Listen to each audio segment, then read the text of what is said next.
आदाब नाज़रीन, इस वक्त की खास खबरों में इस्तकबाल है आपका। चीन में कोरोना वायरस के कहर को हंगामी सूरत हाल करार देने पर गौर करने के लिए जिनेवा में आलमी इदारा सेहत WHO की आज फिर मीटिंग होगी। इससे पहले हुई मीटिंग में कोई नतीजा नहीं निकला था। चीन में 17 लोगों की कोरोना वायरस के इन्फेक्शन से मौत हो चुकी है और इसका कहर वुहान, बीजिंग और शंघाई जैसे बड़े शहरों में फैल चुका है। चीन, थाईलैंड, जापान और जनूबी कोरिया में कोरोना वायरस से नमोनिया की अलामत वाले 450 मामलात अस्पताल में आ चुके हैं। कई मुल्कों ने चीन के दौरे से लौटे लोगों में कोरोना वायरस की अलामत नजर आने पर उनकी तिब्बी जांच शुरू कर दी है। भारत ने भी चीन के सफर करने वाले अपने शहरियों के लिए पहले ही सफरी मुशावरत जारी कर दी है। हुकूमत ने कहा है कि वो सूरत हाल से निपटने के लिए पूरी तरह से तैयार है। इस वायरस से आम सर्दी से लेकर खांसी लेने में भारी तकलीफ जैसी अलामतें देखी गई हैं।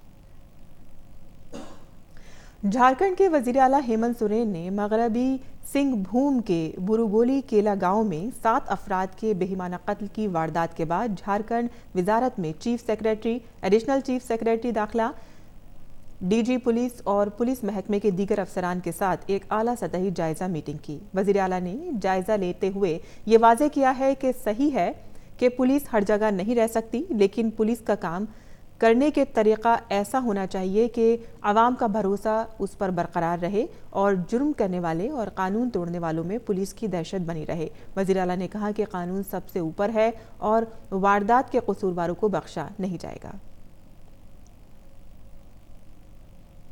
दिल्ली असेंबली इंतखाबात को लेकर सरगर्मियां तेज हो गई हैं। मरकजी वज़ीर दाखिला और भारतीय जनता पार्टी के सीनियर लीडर अमित शाह आज दिल्ली के मटियाला और नागलोई जाट में एक रैली करेंगे।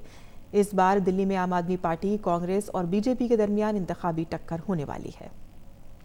वहीं दिल्ली असेंबली इंतखाबात के मद्देनजर ही वज़ीर आला अरविंद केजरीवाल पार्टी की तशहीर के लिए आज मटियाला और कालकाजी में रोड शो करेंगे।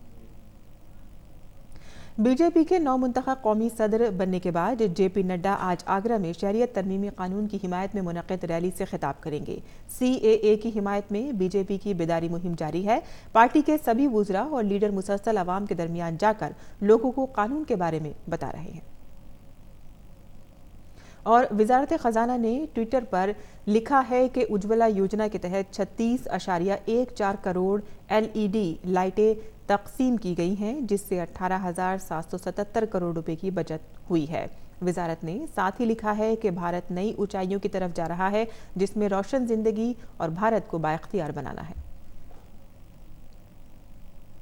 मरकजी वुज़रा का जम्मू कश्मीर का दौरा आज भी जारी है। जम्मू में मरकजी वजीर पुरुषोत्तम रूपाला, साध्वी निरंजन, सुरेश अगाड़ी और सोम प्रकाश लोगों के साथ बातचीत करेंगे। वहीं श्रीनगर में मरकजी वजीर श्री पदोस नायक, बारामुल्ला में रविशंकर प्रसाद और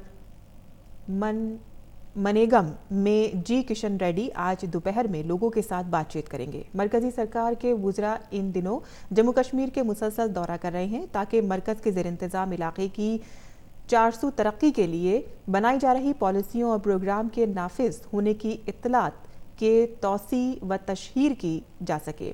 कल भी कई वुज़रा ने अलग अलग इलाकों में पहुंचकर लोगों से बातचीत की। और तुम मुझे खून दो, मैं तुम्हें आज़ादी दूंगा, जय हिंद जैसे नारों से आज़ादी की लड़ाई को नई तवानाई देने वाले नेताजी सुभाष चंद्र बोस की आज जयंती है। खून के बदले आज़ादी देने का वादा करने वाले नेताजी सुभाष चंद्र बोस का नाम भारत की जद्दोजहद आज़ादी की तारीख में सुनहरे अल्फाज में रकम है।